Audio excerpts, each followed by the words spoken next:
All right, so actually, I'm gonna come back down. Meet my friend, the sloth. I actually have two of them. Happy Valentine's Day if you're watching this on Valentine's Day. This is Richard, my emotional support sloth. My son Christian got me it, kind of, for Valentine's Day. He's a warmable, I think is what they call them. So he's got like lavender and I think like flaxseed or something inside, and so you go and you warm him up in the microwave, which is kind of weird. You're like watching this like sloth turn around, but yeah, this is my emotional support sloth. Also, I should like adjust the lighting. Hold up, let's see, we're gonna fix this much better. Okay, hi. So yeah, this is my little meditation spot. We've got Christian's like bright yellow Yoda socks, and then we got my stuff over here. I wanted to talk about depression today. So yeah, here are my little grounding buddies. I just got done at the aquarium. I live right down the road from the Tennessee Aquarium, which is really, really nice, because I can go and like ground myself with all of nature.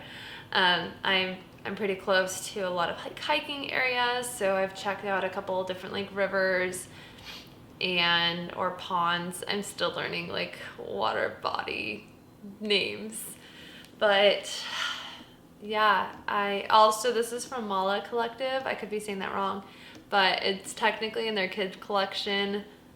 I was just in love with it. I don't know what my fascination is with sloths in like the character form, but I loved them.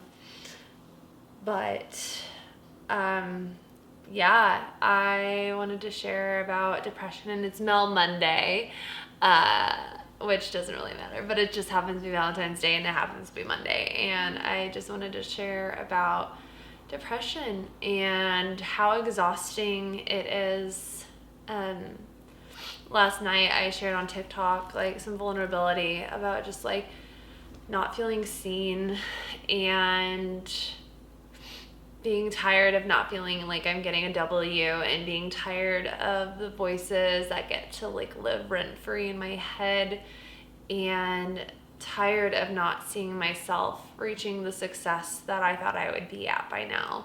I'm almost 30, like this August I'll be 30, and I feel like there's been so many areas in my life where I was like so close, and like I'm tired of the financial ruts. And I briefly skimmed over that in one of my videos about holistic health and whole health, and how it's more than just what you're eating or how much you're moving your body. It's also your financials and your career. And if you feel like you're truly making a difference and an impact in this world, or if you feel like you're truly pursuing your passions and your calling. And I feel like the hardest thing for me has been just feeling like I get so close, but not close enough. And it's a lot. And I've shared in other videos about how sometimes like you don't have the energy to exercise, and you don't have the energy to do so many different things. And I say that because that's where I have been at off and on for the last couple of years. I have enough energy to go for a walk, and I've learned to take pride in the fact that I just spent the last hour going for a walk and grounding myself. I probably spent like half an hour walking, and then like another half an hour just petting the stingrays and petting the sharks. There's new sharks at the Tennessee Aquarium now. There was like a horned shark, and then I got to befriend the coral cat sharks, and then there was like one other one that was new, but I forgot what it was called. Like a bull shark. I'm probably saying that wrong. A bull shark? Maybe. I might have made that up. If you're a shark fanatic, please let me know. I don't have pictures. It kind of had like spots almost. So maybe kind of like a bullseye. So I don't know. But I've had to learn that part of my health is just doing what I have enough energy for, and part of depression is going about, like, going with the least resistance. And I know that I will enjoy going for a walk. I don't want to go and do cardio. I don't want to go do this and that because I'm just exhausted with existing sometimes and tired of not seeing the successes that I was hoping to see and feeling like I am not where I should be, while simultaneously like telling myself like this, like I have constantly followed like my inner voice. I have constantly, not maybe not my inner voice, because there's a couple of those and I'm not friends with some of those inner voice conversations, but I have always felt like I was pretty good at following my intuition. And generally it's when I find myself in trouble is when I'm not listening to my intuition. And then that ends up spiraling me into a lot of the problems that I have now. And so it's hard to feel like I'm heading in the right direction. Like I know that I'm in the right direction. I know that like these are the things that I'm passionate about, but also being so exhausted. Like I've talked to a number of friends and been like, look, like I know like societal standards are like, go get a job, go get this, go get that, but they don't take into consideration that $16 an hour isn't a whole lot of anything when you're the only income coming in. And $16 an hour to barely pay bills, maybe pay the bills, and then having to spend the 4 hours left in your day to get all of your homework done for your master's program and spend time with your kid and get any kind of errands done and work on your business is not sustainable. It's just not. And so and this is just, it's Valentine's Day. I'm going to be vulnerable Valentine's Day. Why not? I think this video is mostly just going to be about vulnerability. And like living with depression, living with grief, and like living with anxiety and things like that. But truthfully, like it's been hard. I've had to work past a lot of things that I thought were going to destroy me over the last year. And I still need to make a video on my book, but actually I'm going to hang out with my sloth friend for a second. We're going to grab my book. Here's Mr. Sloth. Oh gosh, I'm going to like knock all this stuff over. But I wrote this book. Here we go. Darkness Within. I wrote this, like it has my name on it. But I barely even remember writing it. And this is less than a year ago. I started writing this in July and it's only February. And like I joke about it, but I don't even remember existing for 99% of this book. Like I skimmed through it. I'm like, I really wrote this, huh? Like I really wrote this book and I designed it and I edited it and I did all these things. And it's like, where was I? And I talk about how trauma gives you this amnesia at times, and it's so scary. It's scary to like not know if you can trust your mind, you know, because, and it was a huge reason for my move to Tennessee was because I realized if I wanted to get out of the dissociation, I needed to be able to go back to things that I remembered from my past. Because even while writing my book, like I didn't feel like any of it was real. Even though I have my child and even though I have all these things and even though like I know that it's not real, I didn't feel like it was real. And so that was a huge reason for me choosing to move to Tennessee. And I don't know how long I'll live here for. I love it here, but I can find a reason to love anywhere I've been. And I know that like my longer term goals are going to require me to trust someone and be in a genuine partnership with someone, and that's really scary. Not that it's not worth it, but it's really scary. There's a song, I was just listening to it like while I was on my walk, and when I did like my little meditation clip called 8 by Sleeping at Last, and it's based off of like enneagrams, and maybe I'll do another video about like enneagrams I'd like to do like human design and enneagrams and stuff like that, because I think that stuff's fascinating, and like learning about your personality traits. But in that song, it talks about like not being able to let people in, and how like you had to grow up so fast.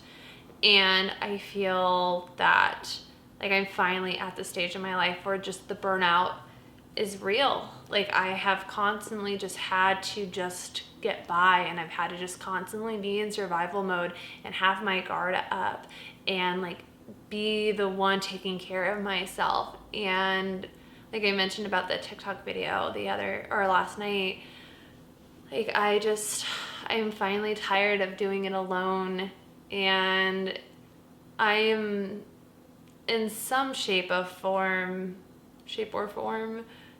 in the spiritual realm, but I don't know like that I have like a specific, like a definition of what I believe in.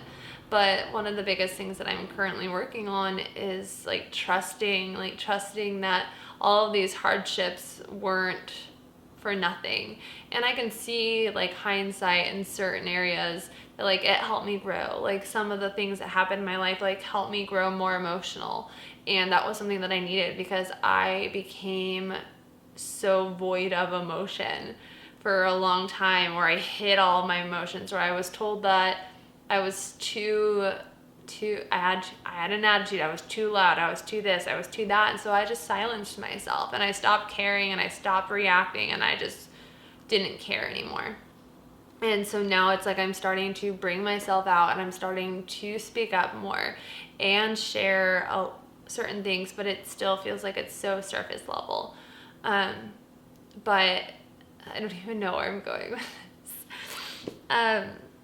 Regarding like depression and burnout and just not feeling seen. And it can be really hard. It can be hard to like put my heart into things and not see things come to fruition, and being genuinely excited for everyone else, but like wondering when it's going to be your turn. And it can be so disheartening, feeling so called to do something and feeling like this is what you're supposed to be doing, to have faith, but not seeing it in the material world.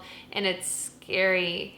But one of the things that I've had to learn over the last year and a half is that like the things that I thought were going to completely destroy me weren't even that big of a deal. Like, is it things that I want to have happen in my life? No. But I put so much value in myself based off my finances, or based off of how great my credit score was, or like how great these things were. And I didn't take into consideration that like I needed time to heal, and I needed time to focus on myself, and I needed to just be present. I was so focused on how can I balance this all, because societal standards say that I should be able to handle all of this and be just fine and have no issues at all. And like I had a month or two, I've had a number of months where I didn't know how I was paying the next month's bills. I've had a couple of months where I had to sell a lot of my things to make the next month's bills, and that's exhausting and it's scary. And I don't even live like a luxurious life. Like it's just, there's so many things, or taking a bet on myself and investing in coaching or investing in these things, and then not seeing it work out, and realizing that there are so many things that are just out of my control, and that I have to let go and just trust that it will work out, and that things will come together and things will make sense. And that is scary, because it means releasing control and releasing the reins on things. And as I've been learning about different things with psychology, because Melissa Ann is based on health, psychology, and business, or health, business, and psychology, I've learned that a lot of us who suffer with perfectionism, or this anxiety, this need to have control over everything, is because we grew up in a household or grew up in an environment where we didn't have control over anything. And I mean, in a way that's like all of our childhoods, but some of us had it a little bit more extreme than others. And learning that just because I didn't have control of my environment as a kid, and just because things don't always go the way that I wanted to, doesn't mean that it's not coming to fruition, the things that like are my heart's desires. And learning and constantly reminding myself that I can still live life despite my depression, and I can still live life despite grief and anxiety. And I have like learned more just like this duality of emotions. And of course my battery is gonna die soon, but I just, yeah, I don't know that I necessarily have a point to this, but just like if you can relate, you can relate kind of share this fabulous Valentine's Day. But healing is important, and healing may not look the same it doesn't look the same for any of us. We all have to find different things. For me, I've realized that I just want to be able to live simply. Like, I want to be able to slow down. I want to be able to be around nature a lot more and being able to ground myself more. I am so thankful, and I knew before I moved to Tennessee, I knew before I moved to Chattanooga, I was like, I want to be able to live next to the aquarium because I want to be able to go and spend time around the animals. And I didn't really, like, I knew it was going to be healing, but I didn't realize how healing it was. Just being able to go and hang out with the stingrays and getting to pet them and like watching them splash around and like seeing how their habits change day to day, or depending on what time of the day it is. Like, some of them are far more active, and then later on in the day when they're a lot more quiet and they're like taking naps. And I just give yourself grace. And again, like, I feel like I'm always talking to myself when I make these videos. But once like some of y'all start like interacting more and I get more comments, I definitely am doing my best to answer questions or to share things that are geared towards what you want to know about. But yeah, depression is a son of a gun, and keep pushing forward, even if it doesn't feel like things are going in the direction that you want them to, or even if it feels like you're just stuck and you're always getting the L, or you're always on the back burner. Like, I feel like my success has just always been on the back burner, and it's hard. It's so disheartening, even no matter like how many times I see the stories of like so-and-so was in mass amount of debts, and then now look, they're making millions of dollars. And I don't even care about the millions of dollars. Like, yeah, that would be amazing, because the amount of programs and projects that I could accomplish with $1 million, like, yes, amazing. But that's not like the goal. It's just I'm so tired of having to live in defense mode. I had a therapist, like when I became a widow.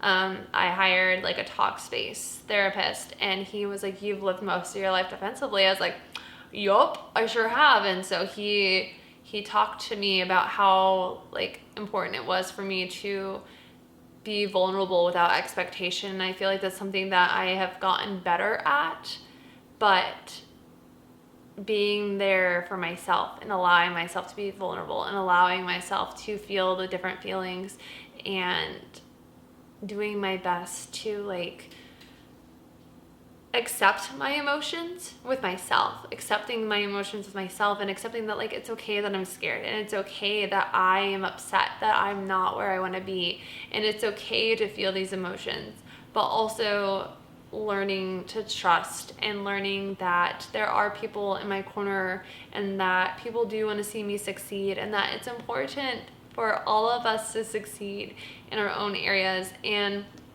I feel like I've worried about sharing these kind of things as like a coach, or, you know, like in holistic, or as I work towards becoming like a social worker and clinician, like working towards therapy essentially, sharing that I'm struggling. But I think if anything, it makes it more relatable and makes people more willing to share their stories with me, because they understand that like, me too, like I'm over here struggling too. But it can be so beneficial to have somebody looking from the outside in and being able to look at some of the positives that you may not be seeing and helping you work on that shift, because that's something that I'm working on, and it's hard doing it alone.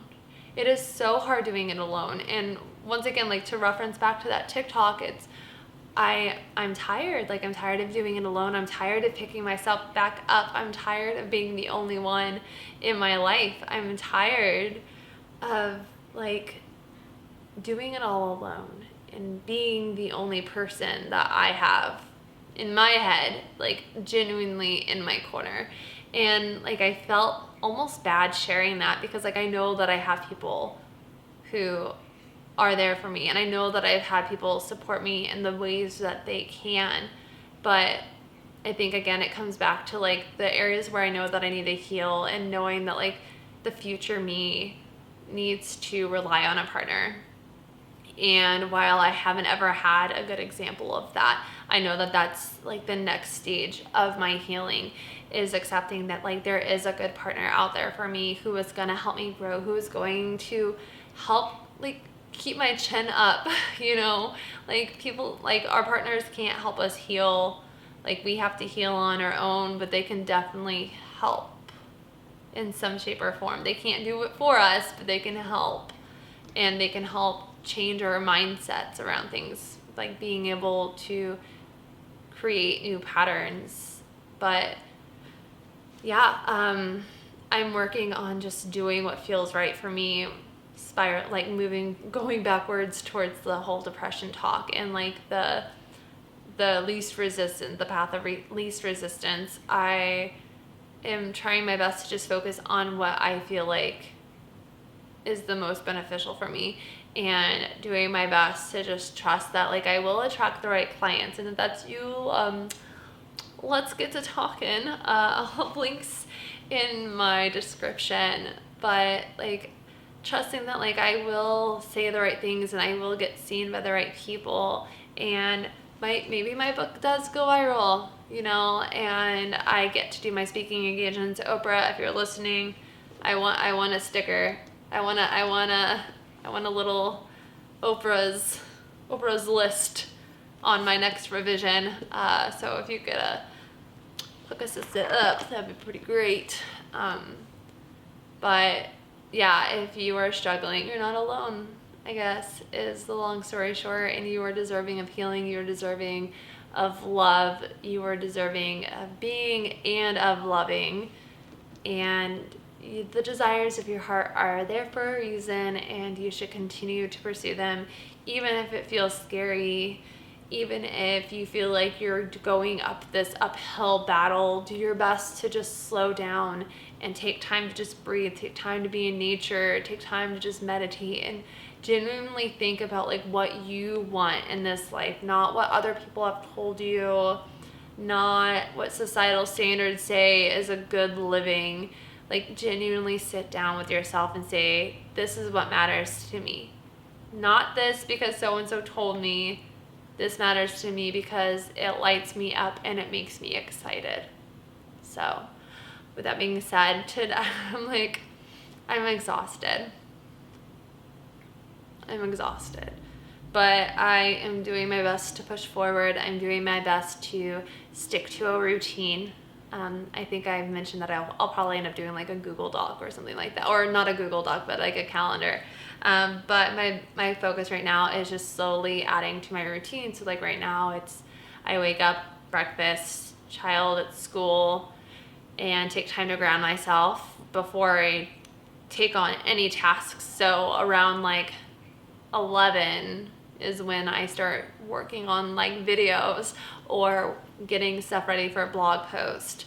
But the first, like, 3 hours of the day are just spent being present and doing my best to stay slow and figure out if I'm genuinely going after things that matter to me, or if I'm just doing what everyone else is telling me to do. And working on my mindset and reminding myself that, like, this is okay. This too shall pass. But yeah, sending love and support from my emotional support sloths. And I hope you have a wonderful day. Okay, bye.